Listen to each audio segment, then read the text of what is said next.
கொண்டிருக்கிறாங்களோ அப்படிப்பட்ட ஒரு பக்தியுள்ள ஆராதனையில நீங்க வாசம் பண்ணுங்க ஆண்டவரே. அப்படியுள்ள ஒரு இதயத்துக்குள்ளே ஆவியானவர் வாசம் பண்ணுங்க ஆண்டவரே. அப்படி ஒரு ஆராதனையிலே நீங்க பிரியப்படுவீர் என்று நாங்கள் நம்புகிறோம் அப்பா. ஓ, தன்னை ஒடுக்கி தன்னை நொறுக்கி தன் ஆவியிலே எளிமையாய் இருக்கிற மனுஷனை தேவன் நோக்கி பார்க்கிற அந்த காலை வேளையில் இயேசுவானவர் தன் சீஷர்களை மத்தேயு 5ஆம் அதிகாரத்திலே மலை மேல் ஏறி ஒரு மலை பிரசங்கம் பண்ணினாரே. அது எதுக்காக? தன் சீஷர்களை ஆவியிலே நொறுக்கி ஆத்துமாவிலே ஒடுக்கி தேவனுடைய ராஜ்யத்துக்கு உருவாக்கும்படியாக. எப்படிப்பட்ட ஒரு பெண்ணை இந்த காலை வேளையில வேதம் சொல்லுகிறது, குணசாலியான ஸ்திரியை கண்டுபிடிப்பவள் யார்? அப்படியான ஒரு குணாதிசயம். குணாதிசயம் சொல்லும் பொழுது சிரிப்பதோ பேசுவதோ அல்ல திருச்சபையே. உன் ஆவியிலே நீ உன்னை ஒடுக்கணும், உன்னுடைய ஆத்மாவிலே உன்னை தாழ்த்தணும், தேவ சமூகத்திலே நீ கீழ்ப்படியணும். ஆவியாருடைய சத்தத்துக்கு செவியை சாய்ப்பவளாய் இருப்பாயானால் தேவன் அப்படியுள்ள ஒரு குணசாலியான ஸ்திரியை நோக்கி பார்த்து இந்த காலையிலே சொல்லி உன்னை வாழ்த்த விரும்புகிறார், உன்னை வாழ்த்த விரும்புகிறார்.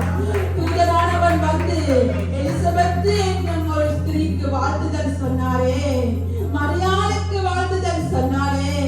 அப்படி ஒரு ஸ்திரியானி எலிசபெத் எவ்வளவு ஒரு அழகான குணாதிசயமான ஸ்திரீ என்று தெரியுமா அவளுக்கு? ரெபேக்காள் அவளுக்கு வாழ்த்துதல் சொன்னாரே ஆபிரகாம். அவளை எப்படியாய் தன் மருமகள் என்று பெருமை பாராட்டுகிற ஒரு ஸ்திரியானி இந்த காலை வேளையில இந்த பெண்கள் தினம் வாழ்க்கையில ஒரு மறக்க முடியாத நாளா இருக்கணும்னு ஆண்டவர் விரும்புகிறார். நுரிதத்திலே நொறுங்குண்டதும் ஒரு ஆவியை ஆண்டவர் விரும்புகிறார் இந்த காலை வேளையில. ஓ அப்பா, உம்மை ஆராதிக்கிறேன் சுவாமி. நான் ஆசைப்படுறேன் ஆண்டவரே, உங்களுடைய சமூகத்திலே ஆண்டவரே அப்படியாய் நான் மாறணும் ஆண்டவரே, அப்படியாய் நான் மாறணும் ஆண்டவரே. ஆண்டவரே நான் அப்படியாய் மாறணும் அப்பா. என்னுடைய காரியம் அல்ல ஆண்டவரே, என் ஆண்டவருக்காக ஆண்டவரே ஒரு நல்ல பங்கை நான் தெரிந்தெடுக்கணும். இந்த உலகத்தின் இன்பங்கள் அல்ல ஆண்டவர். எனக்கு பின்வருகிற என் மகள் ஒரு நல்ல பங்காய் இந்த உலகத்தில் இருக்கணும். என் குணாதிசயம் அவளை தாக்கணும், என் நல்லடத்தை அவளை தாக்கணும், என் ஆவியாருடைய அபிஷேகம் அவளை தாக்கணும், தேவனுடைய கீழ்ப்படிதல் எனக்குள்ளே அவள் பார்க்கணும் ஆண்டவர். என் மகளுக்கு நான் ஒரு தகுதியுள்ள தாயாய், என் புருஷனுக்கு தகுதியுள்ள ஒரு மனைவியாய், என் தேவாதி தேவனுக்கு தகுதியுள்ள ஒரு பாத்திரமுள்ள பெண்ணாய் என் திருச்சபையிலே நான் உருவாகணும்.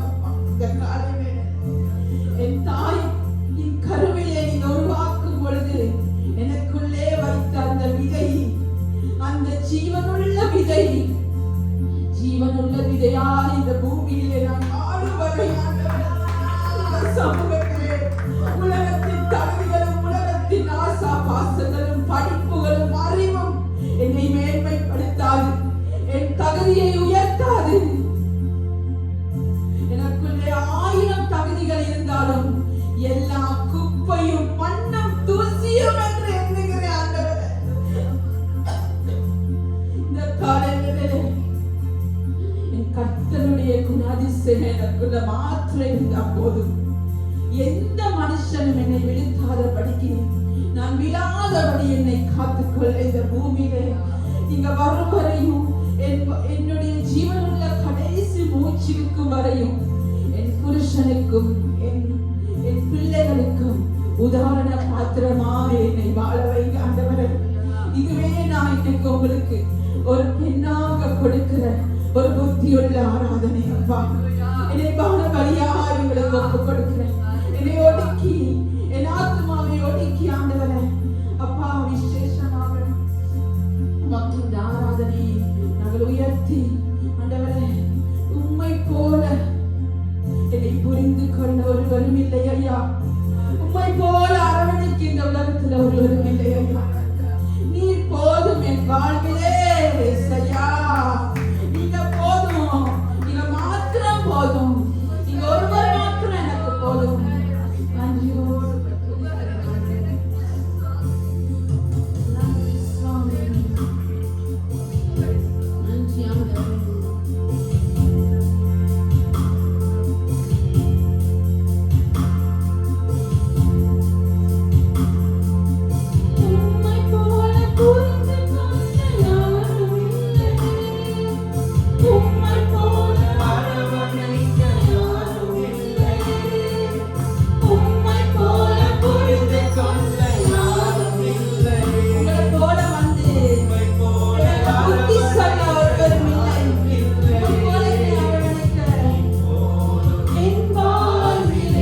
வாழ்க்கையின் லட்சியமாக கொண்டு வாழ்கிறார்கள்.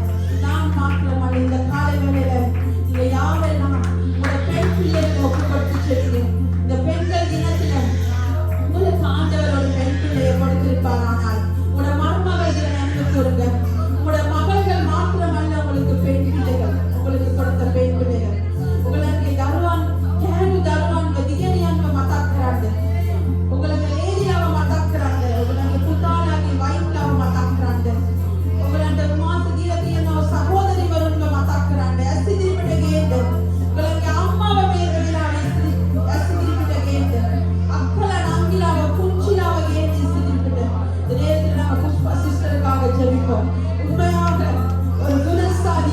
பாத்திரம் அந்த சகோதரி அந்த தாய் அவருடைய மகள் பூஜாவை நாங்கள் கொண்டாடுவதாக இருக்கிறோம். எங்களுடைய பெண்கள் ஜபத்தில் இருக்க சிஸ்டர் செல்வமணி அவருடைய மகளை இந்த நேரத்தில் நாங்கள் கொண்டாடுவோம். அவங்க 2 பேரும் பெண்கள் ஜபத்தில் எங்களுக்கு கொடுக்கிற பலம் ஒரு பெரிதான பலம். அவங்களுக்காக ஜெபிப்போம். ஷாமலா சிஸ்டர் அவங்களோட மகளுக்காக ஜெபிப்போம். சிஸ்டர் மேரிக்காக ஜெபிப்போம். சிஸ்டர் அனிதாவுக்காக நாங்கள் ஜெபிப்போம்.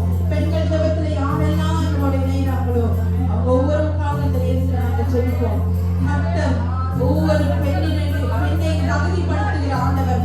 வேதம் சொல்லுகிற பெண்களாக இவர்கள் மாற வேண்டும். வேதம் சொல்லுகிற பெண்களாக இவர்கள் மாற வேண்டும். அப்பா நீங்க வேணும் எனக்கு, நீங்க வேணும் எனக்கு, நீங்க வேணும் எனக்கு, நீங்க போதும் என் வாழ்க்கையிலே, நீங்க போதும். உண்மை போல என்னை நீங்க புரிஞ்சு கொள்ளணும் ஆண்டவர்.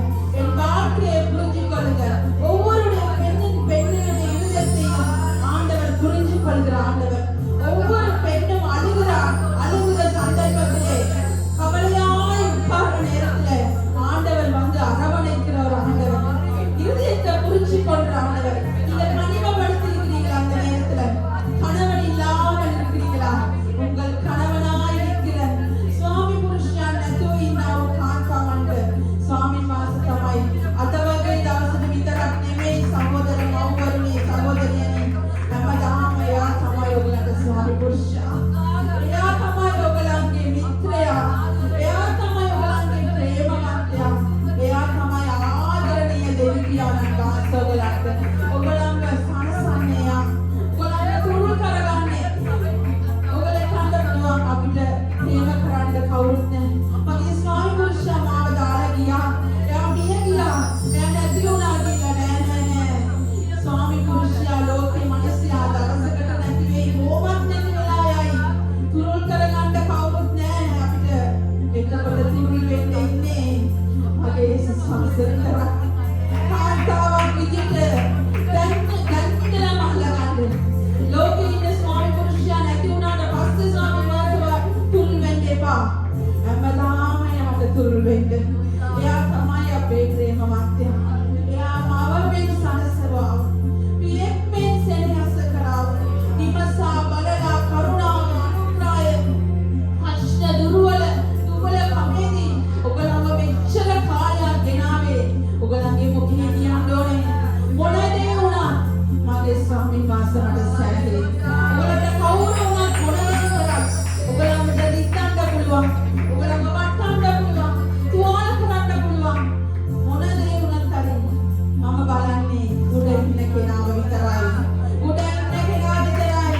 நான் பார்ப்பது என் ஒரே நோக்கம், என் ஓட்டம் பந்தயம் என்னுடைய ஆண்டவராகிய இயேசு கிறிஸ்துவை மாத்திரமே நான் நோக்கி ஓடுவேன்.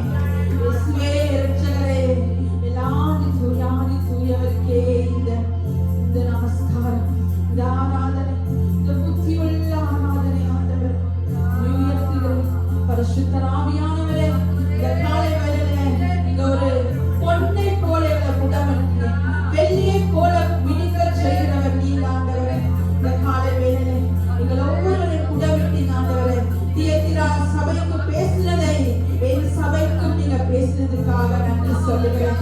ஒரு வைராக்கியம் உள்ள பெண்ணாய் நீங்க என்னை உருவாக்குனீங்க. அன்று தேவரால் தேசத்துக்காக வைராக்கியமாய் எழுந்த ஆண்டவரே. என் சபைக்காக, தேசத்துக்காக, என் குடும்பத்துக்காக, என் பிள்ளைகளுக்காக நான் வைராக்கியமாய் எழும்ப இந்த காலை வேளையில எனக்கு ஒரு வைராக்கியத்தை கொண்டு வந்தீங்க ஆண்டவரே. ஓ, மற்ற பெண்களை பார்க்கும் பொழுது எனக்கு வேதனையா இருக்கிறது. ஆனா நான் அப்படி வாழக்கூடாது. நான் உமக்கு ஒரு பான வழியாய், பான பாத்திரமாய், தகுதியுள்ள பாத்திரமாய், தகுதியுள்ள ஒரு பெண்ணாய் நான் வாழணும். ஒரு வைராக்கியத்தை எனக்கு கொடுத்து இந்த காலை வேளையில யார் எப்படி போனாலும் பரவாயில்லன்னு நான் நினைக்கலாதவரே. அவர்களையும் கூட்டி சேர்க்கணும்னு நான் விரும்புறேன். ஆனா யாரெல்லாம் தன்னை மனம் திரும்புதலுக்கு கூடவிட ஒப்பு கொடுத்தாங்களோ அவர்களை ஒவ்வொரு இந்த காலை வேளையில கூட விடுங்க ஆண்டவரே. ஆண்டவரே, அப்பா அடிக்க வேண்டிய இடத்துல அடிங்க, தகர்த்த வேண்டிய காரியங்களை தகருங்க ஆண்டவரே. பெண்களை எப்படி அப்பா நீங்க அடிச்சு உருவாக்கணுமோ உருவாக்குங்க இந்த காலை வேளையில. எப்படி ஒரு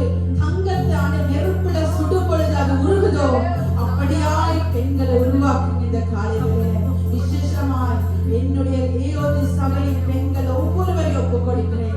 ஒவ்வொரு பெண்கள் கூட்டத்துக்கு யாரெல்லாம் வாராங்களோ அவர்களை அப்படியாய் உருவாக்குற ஒரு தலைவியாக நான் உருவாகணும்.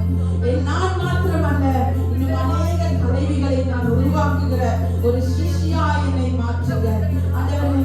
பேதுரு எப்படி மனம் திரும்பின பிறகு உலகத்தையே அசைக்கிற ஒரு ஊழியக்காரனாய் ஆண்டவரே, சிறைச்சேதத்துக்கு கூட ஆண்டவர் தன்னை எப்படி ஆண்டவரை தைரியமாய் ஒப்புக் கொடுத்தானோ அப்படி ஒரு வைராக்கியம் உள்ள ஊழியக்காரையாய் இந்த காலை வேளையில ஒவ்வொருவரையும் புடவிட்டதுக்காக நன்றி.